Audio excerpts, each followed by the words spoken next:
प्यारे विद्यार्थियों, enjoy commerce channel में आपका स्वागत है, अभिनंदन है।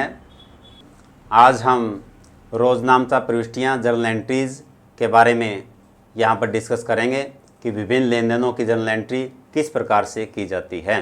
तो आइए शुरू करते हैं आज का ये टॉपिक। प्यारे विद्यार्थियों, आज हम जर्नल एंट्रीज के बारे में डिस्कस करेंगे कि किस प्रकार से गुड्स से संबंधित लेन देनों को हम रिकॉर्ड करते हैं। जब हम गुड्स को परचेज करते हैं या गुड्स को सेल करते हैं तो उसको किस प्रकार से रिकॉर्ड किया जाता है। जब व्यवसाय में कैपिटल लगाई जाती है या व्यवसाय से कैपिटल निकाली जाती है तो उनकी रिकॉर्डिंग किस प्रकार से की जाती है। जब हम व्यवसाय से निजी प्रयोग के लिए कुछ राशि या गुड्स निकालते हैं तो हम ड्राइंग्स के रूप में उन्हें रिकॉर्ड करते हैं। और यहाँ पर आपको बताएंगे कि एसेट्स को परचेज किया जाता है तो क्या एंट्री हम करते हैं। जब गुड्स या एसेट्स को उधार पर परचेज किया जाता है तो लायबिलिटीज की एंट्री कैसे की जाती है। एक्सपेंसेस का भुगतान होता है या इनकम को रिसीव किया जाता है तो उनकी एंट्री किस प्रकार से की जाती है। ये सारा आज विस्तार से आपको इलुस्ट्रेशन के माध्यम से बताएंगे। Illustration number 1, generalized the following transactions in the books of Shyam for the month of January 2017। तो 2017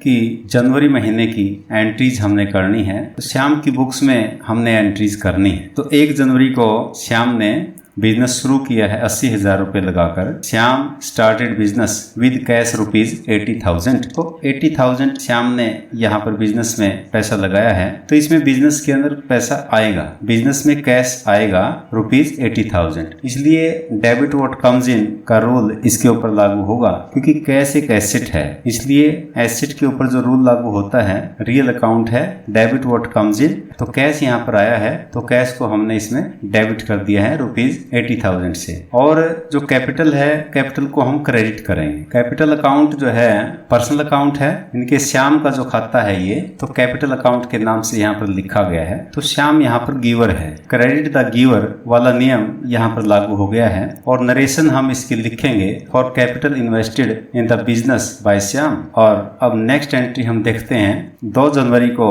ये ट्रांजेक्शन की गई है। Purchased machinery for cash rupees 20,000। 20,000 रुपए की मशीनरी एक नकद में खरीदी गई है। तो इसके लिए आप देख रहे हैं कि मशीनरी हमारे पास आई है और कैश हमारे पास से गया है। तो मशीनरी को हम इसमें डेबिट करेंगे। मशीनरी अकाउंट है डेबिट रुपीज 20,000 और कैश है, कैश को हम क्रेडिट करेंगे। तो टू कैश अकाउंट रुपीज 20,000। तो दोनों ही हम देख रहे हैं रियल अकाउंट है, ये एसेट्स हैं दोनों।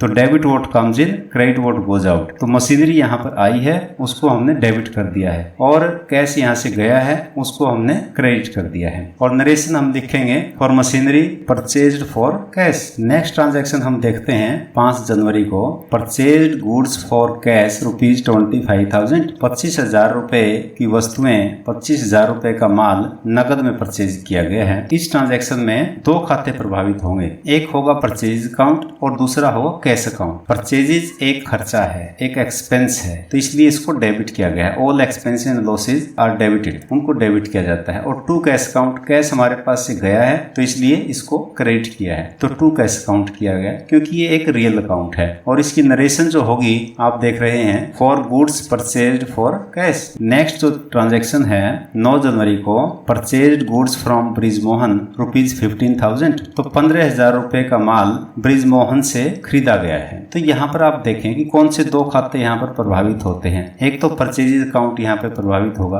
और दूसरा ब्रिजमोहन का खाता यहाँ पर प्रभावित होगा क्योंकि यहाँ पर जो माल खरीदा गया है वो उधार पर खरीदा गया है, नकद में माल ये नहीं खरीदा गया है। तो इसलिए इस ट्रांजैक्शन में कैश अकाउंट प्रभावित नहीं होगा। तो एंट्री में परचेज अकाउंट को हम डेबिट करेंगे 15,000 रुपए से और टू ब्रिजमोहन करेंगे 15,000 रुपए। तो यहाँ पर आप देख रहे हैं कि ब्रिजमोहन को हमने क्रेडिट किया है लेकिन उसके नाम के आगे अकाउंट शब्द का प्रयोग नहीं किया। इनके जो पर्सनल अकाउंट्स हैं उनके साथ हम अकाउंट शब्द नहीं लगाते हैं। अब परचेजेस के साथ अकाउंट शब्द लगाया गया है तो टू ब्रिजमोहन लिखा गया है। तो या तो हम लिखें टू अकाउंट ऑफ ब्रिजमोहन या ब्रिजमोहन अकाउंट, तो इस तरह से लिखना पड़ेगा। तो बेटर ये है कि आप ब्रिजमोहन के नाम के आगे अकाउंट शब्द ना लिखें। और नरेशन इसमें होगी for goods purchased on credit from Brijmohan. Next जो ट्रांजैक्शन हम देख रहे हैं 11 जनवरी को, purchased furniture from Kailash rupees 8,000 की कैलाश से 8,000 रुपए का फर्नीचर फर्नीचर खरीदा है।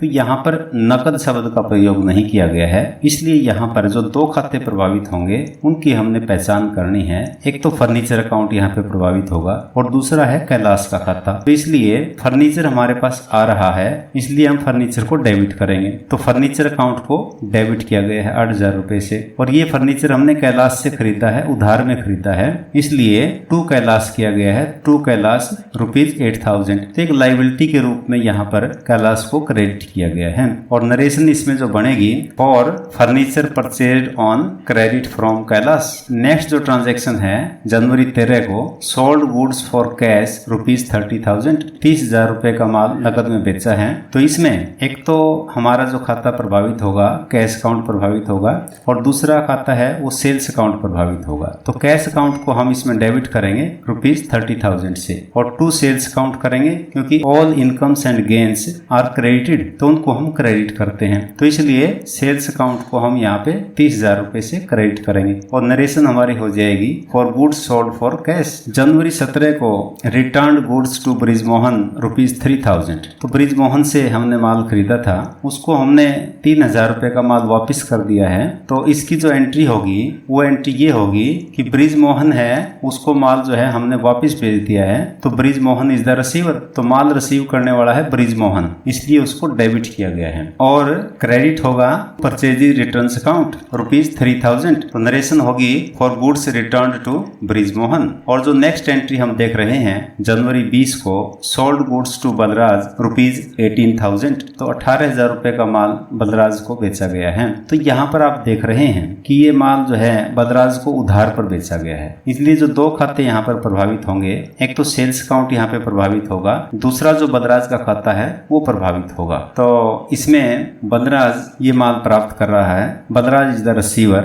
तो बलराज को हम डेबिट करेंगे 18,000 से, और टू सेल्स काउंट करेंगे 18,000, क्योंकि all incomes and gains are credited. तो सेल्स को इनकम माना गया है, इसलिए इसको क्रेडिट किया गया है। और नरेशन होगी for goods sold to Balraj on credit. Next जो ट्रांजैक्शन है वो 22 जनवरी को है, रिटर्न गुड्स बाय बलराज ₹5,000। 5,000 रुपए का माल बलराज ने वापस कर दिया है। तो सेल्स रिटर्न अकाउंट एक प्रभावित होगा इसमें, और दूसरा होगा बलराज का खाता प्रभावित कि माल वापस आ गया है। इनकी जो इनकम थी सेल के रूप में, तो उसको जो है हमने कम करना है। तो सेल्स रिटर्न को हम डेबिट करते हैं, क्योंकि सेल्स को हम क्रेडिट करते हैं, उसका रिवर्स यहाँ पर हो गया, सेल्स रिटर्न को हम डेबिट करेंगे। तो सेल्स रिटर्न अकाउंट डेबिट ₹5,000, और टू करेंगे यहाँ पर बलराज, तो टू बलराज ₹5,000। और नरेशन इसमें होगी for goods return by Balraj. और 23 जनवरी को जो ट्रांजेक्शन यहाँ पर हम देख रहे हैं, पेड कैश टू ब्रिजमोहन ₹10,000। तो ब्रिजमोहन को 10,000 रुपए नकद भुगतान किया गया है। तो ऐसी स्थिति में एक तो जो है ब्रिजमोहन का खाता प्रभावित होगा और एक कैश अकाउंट प्रभावित होगा। तो ब्रिजमोहन यहाँ पे रिसीवर है, इसलिए उसको डेबिट किया गया है। तो ब्रिजमोहन डेबिट ₹10,000, और टू कैश अकाउंट किया गया है ₹10,000 for cash paid to Brijmohan. और जनवरी 25 को हम देख रहे हैं कि purchase goods from Arun for cash ₹12,000। तो यहाँ पर ये ट्रांजेक्शन आप बड़ा ध्यान से इसको देखें, इसमें कौन से दो खाते प्रभावित होंगे, एक तो कैश अकाउंट प्रभावित होगा और एक परचेजेज अकाउंट प्रभावित होगा। यहाँ पे अरुण का जो खाता है वो प्रभावित नहीं होगा, क्योंकि कैश यहाँ पर आ गया है, तो फिर अरुण का यहाँ पर खाता खोलने का कोई औचित्य नहीं रहता है। तो इसलिए दो खाते जो प्रभावित हो रहे हैं, एक परचेज अकाउंट और एक कैश अकाउंट। तो परचेज अकाउंट को हम यहाँ पे डेबिट करेंगे और टू कैश अकाउंट करेंगे 12,000 रुपए से for goods purchased for cash. 26 जनवरी की ट्रांजेक्शन हम यहाँ पे देख रहे हैं, रिसीव्ड कैश फ्रॉम बलराज ₹10,500। तो बलराज से 10,500 रुपए नकद में प्राप्त किए गए हैं। तो एक तो कैश अकाउंट प्रभावित होगा, कैश हमारे पास आ रहा है, इसलिए इसको हम डेबिट करेंगे। तो कैश अकाउंट डेबिट 10,500 रुपए से, और बलराज को करेंगे क्रेडिट, तो टू बलराज 10,500 रुपए, और नरेशन लिखेंगे for cash received from Balraj. और 27 जनवरी की ट्रांजेक्शन में आप देख रहे हैं कि cash withdrawn bye Shyam for personal use ₹7,000। तो 7,000 रुपए श्याम ने, व्यवसाय के मालिक ने 7,000 रुपए अपने घरेलू प्रयोग के लिए व्यवसाय से निकाल लिए हैं। तो इसलिए यहाँ पर हम जो है ड्रॉइंग्स अकाउंट को डेबिट करते हैं, क्योंकि ड्रॉइंग्स अकाउंट एक पर्सनल अकाउंट है। तो डेबिट द रिसीवर, तो श्याम यहाँ पे रिसीवर है, तो श्याम का नाम तो यहाँ पर हम नहीं लिखेंगे, लेकिन ड्रॉइंग्स अकाउंट उसकी जगह यहाँ पर लिखा जाता है, इसलिए ड्रॉइंग्स अकाउंट डेबिट किया गया है 7,000 रुपये से। और कैश हमारे पास से गया है तो टू कैश अकाउंट लिखेंगे ₹7,000 से। For cash withdrawn bye Shyam for personal use. Next जो ट्रांजेक्शन है 30 जनवरी को, पेड फॉर सैलरीज ₹8,000, तो 8,000 रुपये सैलरी के लिए भुगतान किया गया है। तो सैलरीज एक खर्चा हो गया, एक्सपेंस हो गया, तो debit all expenses and losses वाला नियम यहाँ पर लागू होगा और सैलरीज अकाउंट को हम डेबिट करेंगे ₹8,000 से। और कैश हमारे पास से गया है तो क्रेडिट व्हाट गोज आउट, क्योंकि रियल अकाउंट कैश अकाउंट एक रियल अकाउंट है, इसलिए क्रेडिट व्हाट गोज आउट वाला नियम इसके ऊपर लागू हो गया, तो टू कैश अकाउंट यहाँ पर किया गया है और सैलरीज पेड। 30 जनवरी को ही एक और एंट्री यहाँ पर हम देख रहे हैं, sold goods to Krishna for cash ₹15,000। तो यहाँ पर जो दो खाते प्रभावित हो रहे हैं, एक तो सेल्स अकाउंट यहाँ पे प्रभावित हो रहा है और एक कैश अकाउंट यहाँ पे प्रभावित हो रहा है। कृष्ण का खाता यहाँ पे प्रभावित नहीं हो रहा है, इसलिए हम जो एंट्री करेंगे कि debit what comes in, cash हमारे पास आ रहा है तो कैश अकाउंट डेबिट ₹15,000 और टू सेल्स अकाउंट ₹15,000 और for goods sold for cash. ये नरेशन हमारी हो गई। और नेक्स्ट एंट्री हम देख रहे हैं जनवरी 31 को, पेड रेंट टू गोपाल ₹2,500। तो गोपाल को रेंट का भुगतान किया गया है, तो गोपाल का खाता यहाँ पे प्रभावित नहीं होगा, बल्कि एक तो रेंट अकाउंट प्रभावित होगा और एक कैश अकाउंट प्रभावित होगा। ये हमने पहचान कर लेनी है कि किस ट्रांजैक्शन में कौन कौन से दो खाते हैं वो प्रभावित होते हैं। तो इसमें रेंट अकाउंट है वो प्रभावित हो रहा है, तो रेंट अकाउंट को हम डेबिट करेंगे क्योंकि एक एक्सपेंस हो गया, और टू कैश अकाउंट करेंगे क्योंकि क्रेडिट व्हाट गोज आउट, और इसकी नरेशन होगी फॉर रेंट पेड। एक और एंट्री 31 जनवरी को आप देख रहे हैं, रसीव्ड इंटरेस्ट ₹4,000, 4,000 रुपये इंटरेस्ट के रूप में प्राप्त हुए हैं। तो कैश यहाँ पे रिसीव हो रहा है और इंटरेस्ट एक इनकम है, इसलिए उसको हम क्रेडिट करेंगे। तो कैश अकाउंट को हम डेबिट करेंगे ₹4,000 से और टू इंटरेस्ट अकाउंट करेंगे ₹4,000 से, और नरेशन हमारी हो जाएगी फॉर इंटरेस्ट रिसीव्ड। तो ये थी हमारी इलस्ट्रेशन फर्स्ट, और मैं ये उम्मीद करता हूँ कि आपको ये सभी ट्रांजेक्शन समझ में आ गई होंगी। कोई भी ट्रांजेक्शन या उसकी जर्नल एंट्री आपको समझ में नहीं आई है तो आप कमेंट बॉक्स में कमेंट अवश्य करें, आपके कमेंट का जवाब हम अवश्य देंगे। प्यारे विद्यार्थियों, इस चैनल पर हम कॉमर्स, करियर और हेल्थ से संबंधित जानकारी उपलब्ध करवाएंगे। यदि आपको किसी प्रकार के टॉपिक की दरकार है, आवश्यकता है, तो आप कमेंट बॉक्स में कमेंट अवश्य करें ताकि उस टॉपिक के ऊपर हम आपके लिए वीडियो लेकर आ सकें। इस आशा और उम्मीद के साथ कि आपने अपने आसपास सकारात्मकता का माहौल बनाया हुआ है और आज का ये टॉपिक आपको जो है पसंद आया है, इसे लाइक करें, शेयर करें, सब्सक्राइब करें और अपने मित्र दोस्तों में चर्चा अवश्य करें ताकि सभी को इसका लाभ मिल सके। धन्यवाद। जय Hind. Have a nice day.